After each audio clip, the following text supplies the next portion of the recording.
اعوذ باللہ من الشیطان الرجیم بسم اللہ الرحمن الرحیم یا ایھا الذین آمنوا لا تتخذوا الذین اتخذوا دینکم ہزوا ولعبا من الذین اوتوا الکتاب من قبلکم والکفار اولیاء واتقوا اللہ ان کنتم مؤمنین صدق اللہ العظیم۔ قرآن مجید میں ایک مقام پر آتا ہے یوم لا ینفع مال ولا بنون، کہ بندو قیامت کے دن تمہارے مال، تمہارے اولاد، تمہارے کام نہیں آئیں گے۔ تم ان سے محبت کرتے ہوئے حلال حرام کو دیکھ لیا کرو، جائز ناجائز کو دیکھ لیا کرو۔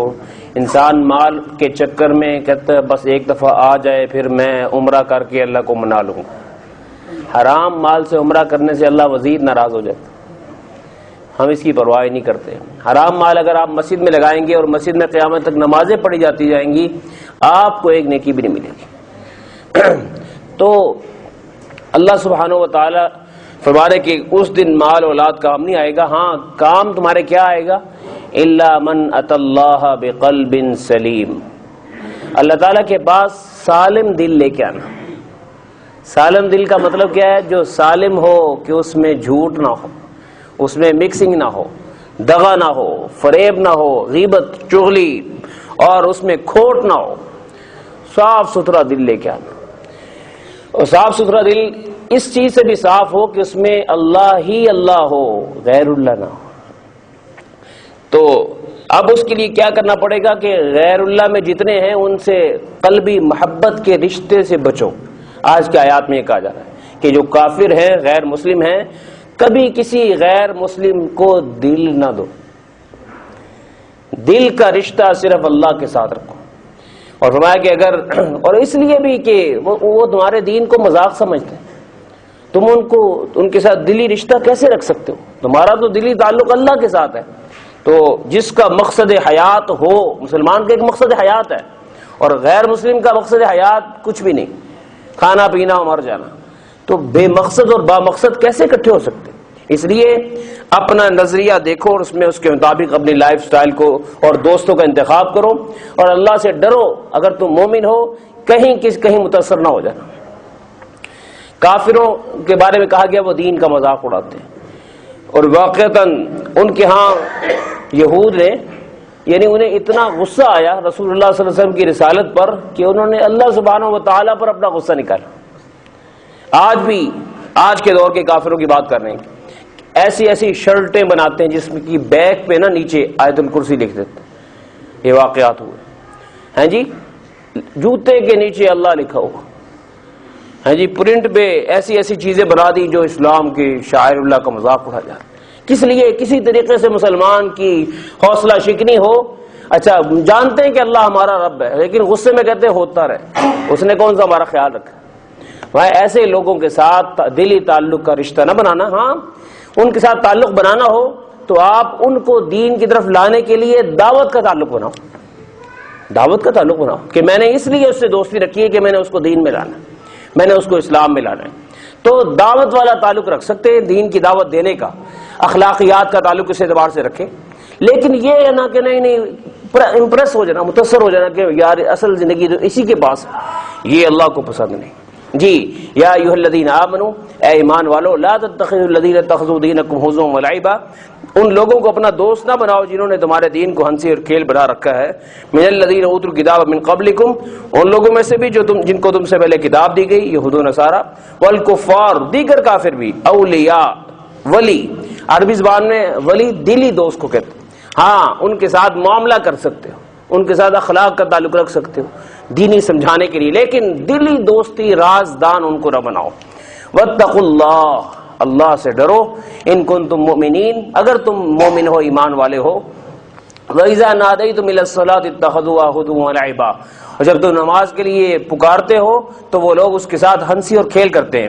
اذان مراد ہے کہ مدینہ منورہ میں اذان ہو رہی تھی، غیر مسلم تھا، کہنے لگا احرق اللہ الکاذب، یہ کہتا ہے اللہ کے علاوہ الہ کوئی نہیں ہے، اللہ اسے جلا دے، اللہ اس کو جلا دے، الٹا بدعا دے رہا اس کو۔ بھائی وہ اللہ تعالیٰ کی آواز دے رہا ہے کہ اللہ تعالیٰ کے علاوہ کائنات میں الہ کوئی نہیں، اور کہتا ہے اللہ اس کو جلا دے۔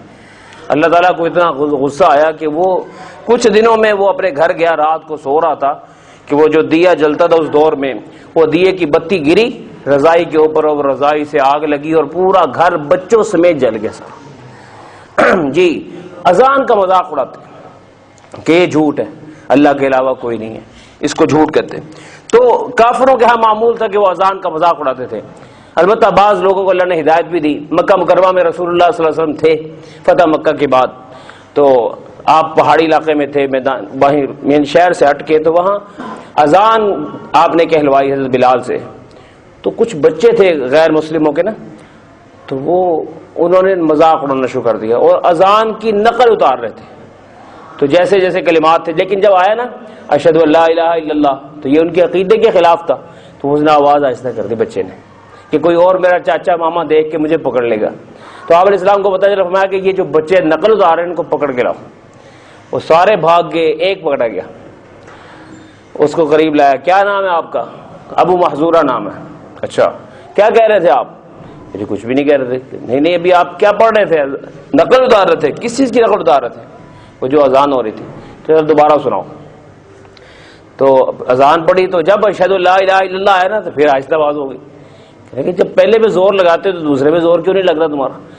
تو پھر کہلوا کے اونچی کروایا۔ اس کے بعد اشہد ان محمد رسول اللہ، تو پھر آواز نیچی کر لی، اس کو بھی زور سے کہہ دو۔ تو پھر ان کے حضور کے کہنے پہ اس نے آواز اونچی کی۔ تو کہتے ہیں کہ جب حضور کا یہ کہلوانا تھا، بعد میں یہ خود نقل کرتے ہیں جب یہ بڑے ہو گئے کہ میرے سینے میں حضور کی محبت آ گئی ایک دم سے، اور حضور کی توجہ ایسی پڑی کہ سینے کا کفر دھل گیا سارے کا سارا۔ بس اسی وقت میں نے کہا جی میں تو بس ادھر ہی ہوں، پھر آپ مجھے موزن رکھ لیں اپنا، اذان ہی کہلوا رہے ہیں تو پھر میں یہ کروں گا۔ تو آپ علیہ السلام نے خوشی میں فرمایا کہ مکے کا موزن آج کے بعد یہ ہوگا، ابو محذورہ مکے کا موزن، تو وہ موزن بن گئے۔ تو اذان کی اپنی تاثیر ہے، اس لیے کہتے ہیں چھوٹے بچے کو سب سے پہلے کان میں اذان کہلواؤ۔ مانتے نہیں ہے، چاہے نظر آئے نہ آئے، یہ غیر محسوس طریقے سے اندر میں شعائیں جاتی ہیں، اندر میں یقین جاتا ہے، اور غیر محسوس طریقے سے اس کا فائدہ ہوتا ہے۔ انسان پیدا ہوتا ہی دین فطرت پر ہے، اور جب یہ اذان ٹکراتی ہے تو اس کا ایمان ایکٹیو ہو جاتا ہے، ایک دم سے سیم کو ایکٹیو کرتے ہیں نا، ایسے ایمان ایکٹیو ہو جاتا ہے۔ تو اس لیے پہلی اذان اور اس کے بعد بھی وقتاً فوقتاً چھوٹے بچے کے کان میں اذان پڑھ سکتے ہیں، اس سے مزید فائدہ ہوتا رہتا ہے۔ جیسے پہلا کلمہ دہرانا چاہیے، اذان دہراتے رہنا چاہیے، اور کئی فائدے ہیں۔ ایک فائدہ یہ ہوتا ہے اذان کثرت سے پڑھنے کا کہ پھر وہ جناتی اثرات جو ہو جاتے ہیں وہ نہیں ہوتے اندر میں۔ بچے نا جنات کو بڑا مزہ آتا ہے چھوٹے بچوں سے کھیلتے ہوئے، تو وہ تنگ کرتے رہتے ہیں، تو اس لیے بیٹھے بیٹھے اللہ اکبر سناتے رہو، اشہد ان لا الہ الا اللہ اس کے کان میں کہتے رہو، تو اس سے اندر میں ایک تو توحید کا نور بھی آتا ہے اور ساتھ ساتھ میں اثرات بھی چلے جاتے ہیں۔ نظریں بد لگی ہو وہ بھی ٹھیک ہو جاتی۔ تو یہ ہے کہ اس کو معمول میں رکھنا چاہیے۔ فَوَإِذَا نَادَيْتُمْ إِلَى الصَّلَاةِ اتَّخَذُوهَا هُزُوًا وَلَعِبًا، جب تم نماز کے لیے پکارتے ہو تو اس کو ہنسی کھیل بناتے ہیں۔ ذَلِكَ بِأَنَّهُمْ قَوْمٌ لَا يَعْقِلُونَ، یہ اس وجہ سے کہ یہ لوگ عقل نہیں رکھتے کہ کائنات تو ہے ہی اللہ کی، کوئی اس کو اللہ کے اکبر کہے تو بھی اکبر، کوئی اکبر نہ کہے تب بھی وہ اکبر ہے۔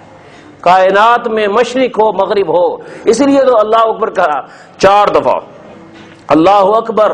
مشرق اور مشرق والے سارے کے سارے ہیچ ہیں، چھوٹے ہیں، اللہ کی ذات بڑی۔ اللہ اکبر، مغرب اور مغرب والے، شمال والے، جنوب والے، ساری کائنات چھوٹی ہے۔ تیرے رب کا حکم بڑا ہے، تیرے رب کی ذات بڑی، تیرے رب کی عظمت بڑی، تیرے رب کی جلالت بڑی، تیرے رب کی شان بڑی۔ اس تصور سے جب آپ سنیں گے نا اذان کو، آپ کے اندر بھی کیفیت آئے گی۔ جی تو اذان کا احترام کرنا چاہیے۔ واقعات میں مولانا زکریا صاحب رحمۃ اللہ نے لکھا ہے کہ ایک برا انسان تھا، زندگی میں کوئی خیر نہیں تھی، لیکن بعد میں انتقال ہونے کے بعد کسی نے خواب میں دیکھا کہ وہ اس کی بخشش ہو گئی۔ ان کا پوچھا آپ کی بخشش کیسے ہو گئی؟ کہنے لگا زندگی میں زیادہ اچھے کام تو نہیں کر سکا، لیکن مجھے یاد نہیں کہ زندگی میں کبھی بھی میرے رب کے نام کی آواز آئی ہو اور میں نے اپنے کام چھوڑ نہ دیا۔